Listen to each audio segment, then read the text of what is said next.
हाय दोस्तों, स्वागत है आपके अपने YouTube channel study with team Banaras में। इसके पहले हम लोग 20 दिसंबर 2021 के CDP के 15 क्वेश्चंस को कर चुके थे। आइए बचे हुए 15 क्वेश्चंस को डिस्कस करते हैं। तो क्वेश्चन नंबर 16 है आपका, सतत एवं व्यापक मूल्यांकन में सतत से क्या अभिप्राय है। पहला है, अध्यापन के दौरान विभिन्न उपकरणों का प्रयोग करते हुए छात्रों का साथ साथ मूल्यांकन करना एवं उनकी सहायता करना। दूसरा है, अंकों, ग्रेड व अन्य प्रकार से छात्रों की उपलब्धि की सतत तुलना करना। तीसरा है, निश्चित अंतराल पर पूरे शैक्षणिक वर्ष में औपचारिक पेपर पेंसिल परीक्षा लेना।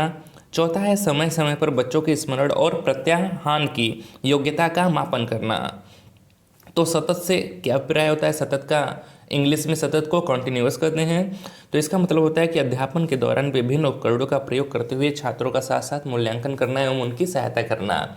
यानी कि अध्यापक जिस टाइम टीचिंग का कार्य कर रहा होता है उसी टाइम वह बच्चों का अवलोकन भी करे और विभिन्न उपकरणों का प्रयोग करते हुए उनकी जिस प्रकार से मदद कर सकता है, हेल्प कर सकता है सीखने में, वह करे। तो ऑप्शन नंबर 1 सही है। आइए क्वेश्चन नंबर 17 देखते हैं। क्वेश्चन नंबर 17 है कि शिक्षार्थियों को किस प्रकार के लक्ष्य निर्धारित करने के लिए प्रोत्साहित किया जाना चाहिए।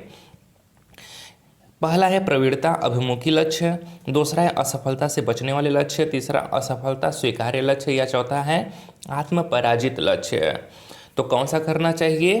तो वह है आपका प्रवीणता अभिमुखी लक्ष्य।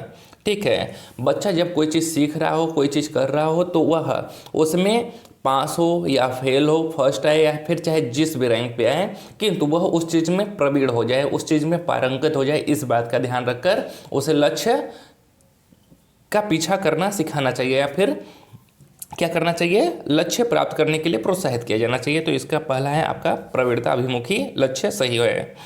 आइए क्वेश्चन नंबर 18 देखते हैं। क्वेश्चन नंबर 18 है कि निम्न में से कौन सा समावेश का नियम है। पहला है विभेदन, दूसरा मानकीकृत अनुदेश, तीसरा व्यक्तिगत भिन्नताओं को स्वीकार करना, चौथा है पृथक्करण और नामांकित करना। तो समावेश का मतलब क्या होता है? समावेश ऐसा तो यहाँ पर समझते हैं कि समावेश का नियम क्या होता है। समावेश के नियम के अनुसार चाहे कोई भी बच्चा किसी भी वर्ग का हो, किसी भी जाति का हो, किसी भी धर्म का हो, चाहे वह फिजिकल रूप से डिसेबल हो, चाहे वह मंद बुद्धि का हो, चाहे प्रतिभाशाली हो, चाहे जनरल हो, सबको एक साथ एक ही छत के नीचे जब शिक्षा दी जाती है तो उसे समावेशी शिक्षा कहा जाता है। यानी कि इसमें क्या होता है, प्रत्येक व्यक्ति की भिन्नताओं का सम्मान किया जाता है, वो चाहे जैसा भी हो उसे शिक्षा लेने का अधिकार है। ठीक है, तो समावेश का नियम क्या होता है? व्यक्तिगत भिन्नताओं को स्वीकार करता है। ठीक है, तो ऑप्शन नंबर 3 इसका सही हो जाएगा।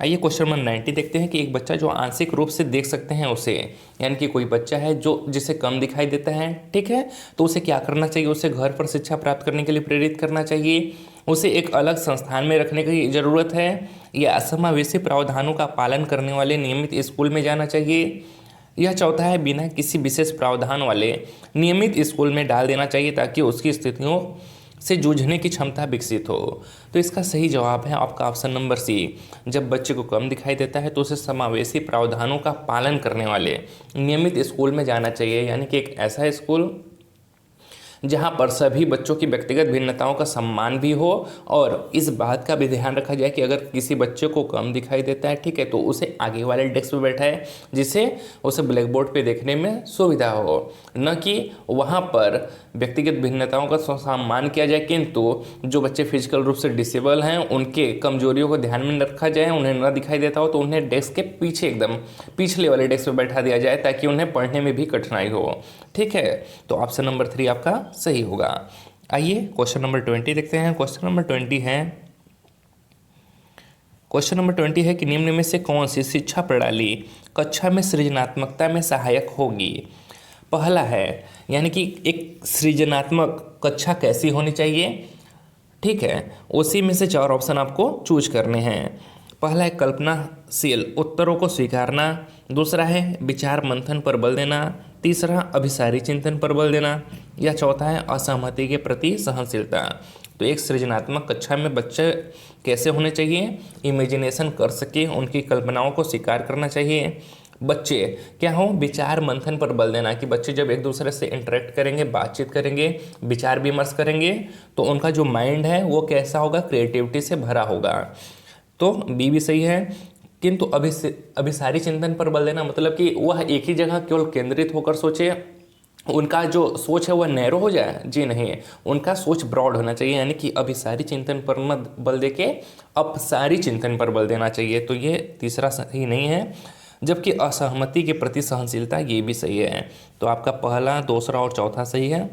तो ऑप्शन नंबर 4 सही है। आइए क्वेश्चन नंबर 21 देखते हैं। क्वेश्चन नंबर 21 है कि एक स्वैर चिंतन यानी कि आत्म विभव वाले छात्र जो आयोजित सत्र की सामूहिक क्रियाकलापों को करने में कठिनाई का सामना कर रहे हैं, सहायता करने के लिए निम्नलिखित में से कौन सी विधि समावेशी दृष्टिकोण के अनुरूप नहीं है। पहला है सामूहिक कार्य के दौरान उपयुक्त प्रत्यक्ष और लिखित सामग्री देना। दूसरा है बच्चे को कम शोर वाले विश्रांत वातावरण में युग्मों में कार्य करने की अनुमति देना। तीसरा है बच्चे को विशिष्ट स्कूल में भेजना। या चौथा है सामान्य कक्षा में प्रतिकारी ट्यूटर की मदद लेना। तो इसमें जो ऑप्शन नंबर 3 है, ऐसा नहीं करना है कि बच्चों को एकदम अलग कर दे, उसे विशिष्ट स्कूल में भेज दे, बल्कि बच्चे को उसी स्कूल में सभी बच्चों के साथ रख कर उनकी कमियों को दूर किया जाना चाहिए। तो ऑप्शन नंबर 3 आपका सही होगा। आइए क्वेश्चन नंबर 22 देखते हैं।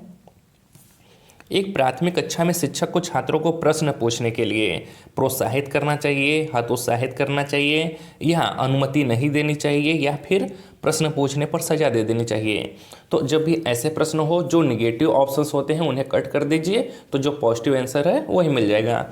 क्या जब बच्चा प्रश्न पूछ रहा है तो उसे प्रश्न करने के लिए प्रोत्साहित किया जाना चाहिए, जी सही बात है। उसे हतोत्साहित करना चाहिए, नहीं, उसे प्रोत्साहित करना चाहिए।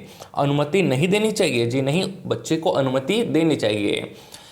पर सजा देनी चाहिए, जी नहीं, ऐसे तो उसके अंदर डर बैठ जाएगा और उसका विकास रुक जाएगा। तो ऑप्शन नंबर 1 सही है। आइए क्वेश्चन नंबर 23 देखते हैं।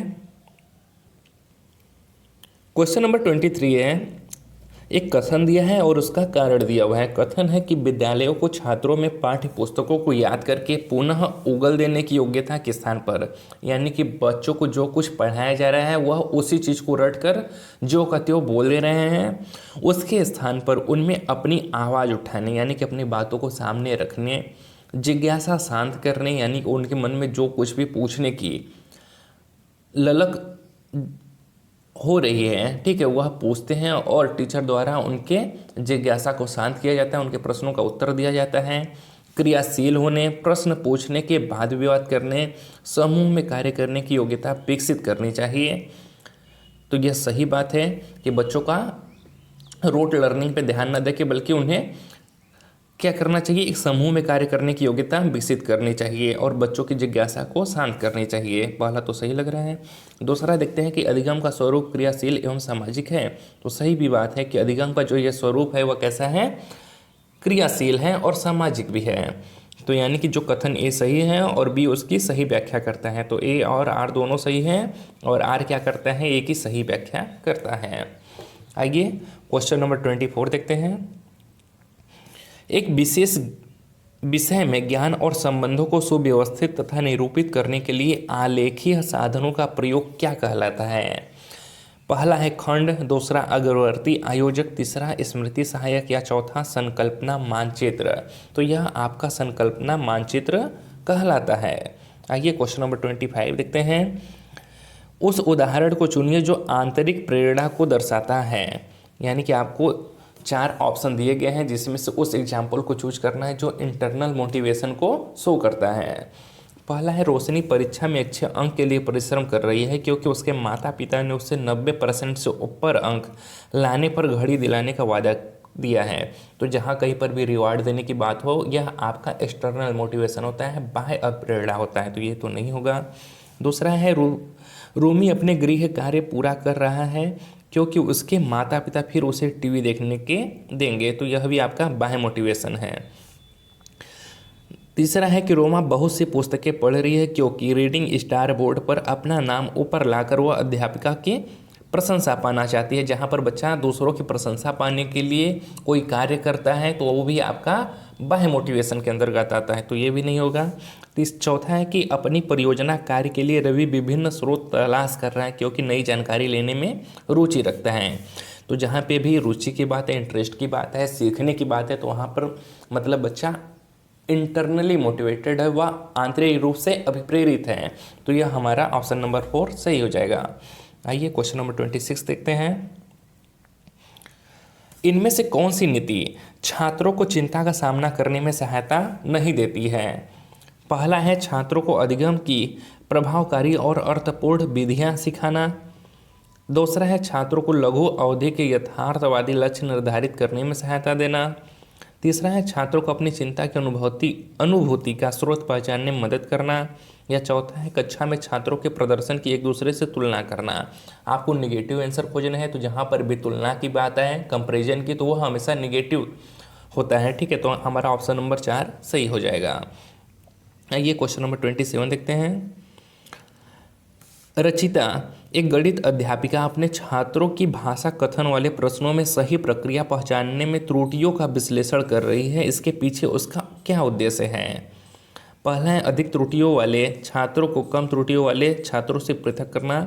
तो ऐसा नहीं करना है कि जो बच्चे अधिक गलती कर रहे हैं उनका एक अलग से समूह बना दिया जाए, जो कम गलती करते हैं उनका एक अलग से समूह बना दिया जाए। ऐसा कर देने से जो बच्चे गलती करते हैं वह लाइफ टाइम गलती करते ही रहेंगे। ठीक है, तो ऐसा नहीं करना है। अधिक त्रुटियों वाले छात्रों को दंड स्वरूप अधिक प्रश्न देना। जी नहीं, बच्चों को दंडित नहीं करना है। त्रुटि सुधार के लिए अभ्यास वाले अधिक प्रश्न देना, ये कुछ हद तक सही हो सकता है। त्रुटियों को समझना क्योंकि वे छात्रों के चिंतन को समझने में मदद करते हैं। जी हाँ, ये सही है। तो त्रुटि सुधार के लिए अभ्यास वाले अधिक प्रश्न देना, ये गलत है। आप बच्चे के गलतियों को समझने का प्रयास नहीं कर रहे हैं, बस उन्हें बार बार प्रैक्टिस करवाए जा रहे हैं, तो ऐसे उनका सुधार नहीं होगा। बल्कि आपको बच्चों के जो त्रुटि कर रहे हैं उन्हें समझना है और उस पर चिंतन करना है और उसमें सुधार करना है। तो ऑप्शन नंबर 4 सही है। ये क्वेश्चन नंबर 28 देखते हैं। राष्ट्रीय शिक्षा नीति 2020 किस पर बल देती है? परीक्षा के लिए पढ़ाना, स्मरण आधारित शिक्षा, वेधन और अभ्यास या संप्रत्यय समझ। तो जो राष्ट्रीय शिक्षा नीति 2020 है वह कॉन्सेप्ट बिल्डअप करने के लिए ज़्यादा जोर देती है, यानी कि संप्रत्यय समझ विकसित करने पर। आइए क्वेश्चन नंबर 29 देखते हैं। बच्चे किस शिक्षा शास्त्र द्वारा सबसे अधिक अर्थपूर्ण अधिगम करते हैं? व्याख्यान और प्रत्यक्ष अनुदेशन द्वारा, पुनरावृत्त यंत्रवत अभ्यास द्वारा, जब वे कार्य और क्रियाकलापों में क्रियाशीलता से भाग लेते हैं, या कार्यों को पूर्ण करने में विभिन्न चरणों पर उपयुक्त इनाम दिए जाते हैं। तो जहाँ पर भी मीनिंगफुल लर्निंग की बात है, अर्थपूर्ण अधिगम की, तो बच्चा तभी अर्थपूर्ण अधिगम कर सकता है जब वह बच्चा एक्टिव हो, क्रियाशील हो। ठीक है, और वो विभिन्न प्रकार के क्रियाकलाप करे। तो आपका ऑप्शन नंबर 3 सही होगा। आइए क्वेश्चन नंबर 30 देखते हैं और इस वीडियो का लास्ट प्रश्न कि छात्रों को विभिन्न प्रकार की सामग्री का प्रावधान करवाना और उन्हें अपने अधिगम को स्वनिर्देशित करने की स्वतंत्रता देना रिक्त स्थान को बढ़ावा देने की एक विधि है। पहला यंत्रवत अधिगम, दूसरा प्रतिस्पर्धात्मक अधिगम, तीसरा अन्वेषित अधिगम या चौथा निर्देशात्मक अधिगम। तो यह किसको बढ़ावा देता है? बच्चों को अधिगम करने के लिए क्या करना है? स्वनिर्देशित करने की स्वतंत्रता देना। यह अन्वेषित अधिगम के अंतर्गत आता है कि बच्चा खोज करने में इंटरेस्ट लेता है। ठीक है, उसकी क्रिएटिविटी इसमें दिखती है। तो यह ऑप्शन नंबर 3 सही होगा, अन्वेषित अधिगम को बढ़ावा देता है। अगर वीडियो अच्छा लगा हो तो वीडियो को लाइक और चैनल को सब्सक्राइब करिएगा दोस्तों।